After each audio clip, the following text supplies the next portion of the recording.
വിഷു ഒക്കെ കഴിഞ്ഞിട്ട് കുറച്ചധികം ദിവസമായെന്നറിയാം. വീഡിയോ എഡിറ്റ് ചെയ്യാനുള്ള സമയം ഇപ്പോഴാണ് കേട്ടോ കിട്ടണത്. ഇതാണ് ഞങ്ങളെ വിഷുക്കണി. തലേ ദിവസം തന്നെ വിഷുക്കണി ഒരുക്കാൻ ഞാനും അച്ഛനും കൂടി കൂടിയിട്ടുണ്ടായിരുന്നു. പിറ്റേ ദിവസം അമ്മയാണ് വിഷുക്കണിയൊക്കെ കാണിച്ചത്. വിഷുക്കണിയൊക്കെ കണ്ട് ചെറിയൊരു ഉറക്കത്തിനൊക്കെ ശേഷം കുളിച്ചു മാറ്റി ഞാൻ പോണത് അമ്പലത്തിലേക്കാണ്. ഇങ്ങനത്തെ വിശേഷപ്പെട്ട ദിവസങ്ങളിൽ അമ്പലത്തിലേക്ക് പോവുക, അതും പുതിയ കൂടെയൊക്കെ കൊടുത്ത് പോണത് ചെറുപ്പം മുതലേ ഉള്ള കാര്യമാണ് കേട്ടോ. എനിക്ക് ഭയങ്കര ഇഷ്ടമുള്ള കാര്യമാണതും. ഇനി നമുക്ക് മാക്സിയിലേക്ക് അങ്ങോട്ട് കയറാം. ഇത് അമ്മേൻ്റെ മാക്സിയാണ് കേട്ടോ. എന്താണെന്ന് വെച്ചാൽ ബാക്കി പണികളൊക്കെ ചെയ്യാനുണ്ട്. സെറ്റ് മുണ്ടിലൊന്നും കറിയൊന്നും ആവണ്ടെന്ന് വെച്ചിട്ടാണ് ഇങ്ങനെ ചെയ്യണത്. മീനും ഇറച്ചിയൊക്കെ ഇവിടെ റെഡി ആയിട്ടുണ്ട്. എന്നാൽ നമ്മൾ സേമിയ പായസമാണ് കേട്ടോ ഉണ്ടാക്കുന്നത്. ഇവിടെ എന്താ ഇറച്ചി മീനും സദ്യേൻ്റെ കൂടെ എന്ന് വെച്ചാൽ ഞങ്ങൾക്ക് ഇറച്ചി മീനൊന്നും ഇല്ലാതെ സദ്യ ഒന്നും അറിഞ്ഞില്ല. അതിൻ്റെ സൈഡിൽ ഇനിയിപ്പോൾ എന്ത് സദ്യയുടെ വിഭവങ്ങളുണ്ടെന്ന് പറഞ്ഞാലും ഇതൊക്കെ ഉണ്ടായാൽ മാത്രമേ നമുക്ക് ഭക്ഷണം ഇറങ്ങുള്ളൂ. ഇന്ന് പോരാത്തതിന് നമുക്ക് ഗസ്റ്റ് ഉണ്ട് കേട്ടോ. ചോറായിട്ടുണ്ട്. അവിയലിനുള്ള കുറച്ച് കഷ്ണങ്ങളൊക്കെ തലേ ദിവസം തന്നെ മുറിച്ച് വെച്ചിട്ടുണ്ടായിരുന്നു. ഇനി അവിയലും കൂടി ഉണ്ടാക്കാനുള്ളൂ. ബാക്കി എല്ലാ സാധനങ്ങളും ഇവിടെ റെഡിയാണ് കേട്ടോ. ഞാൻ ഈ ചെയ്തുകൊണ്ടിരിക്കുന്നത് എന്താ വെച്ചാൽ ഏലക്കായ പൊടിക്കുകയാണ് പായസത്തിന് വേണ്ടിയിട്ടുള്ള.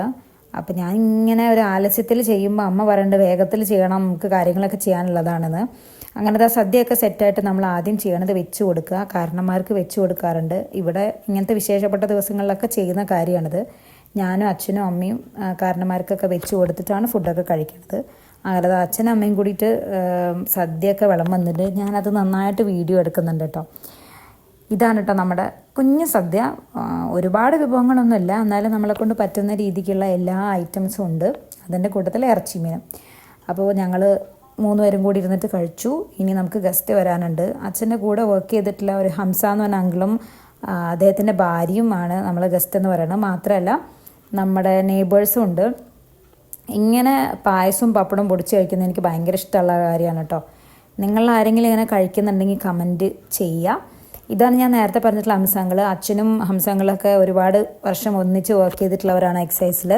ഇതാണ് ഞങ്ങളെ നെയ്ബേഴ്സും. ഇവരെപ്പോഴും എല്ലാ വിശേഷപ്പെട്ട ദിവസങ്ങളിലും ഇങ്ങനെ വരുന്നതാണ് കേട്ടോ. അങ്ങനെ അത് അവരൊക്കെ പോയി. പിന്നെ ഞാനും കസിൻസൊക്കെ കൂടിയിട്ട് പടക്കം പൊട്ടിക്കലും പായസം കുടിക്കലൊക്കെ ആയിരുന്നു. വൈകിട്ടായ സമയത്ത് അമ്മയും കൂടി കൂടിയിട്ടുണ്ടായിരുന്നു പടക്കം പൊട്ടിക്കാൻ. അപ്പോൾ അതാ നമ്മുടെ വിഷു എന്തായാലും ഇവിടെ നല്ല രീതിക്ക് ആഘോഷിച്ചിട്ടുണ്ട്. അപ്പോൾ മറ്റു വിശേഷങ്ങളോട് പിന്നെ കാണാം. ടാറ്റാ.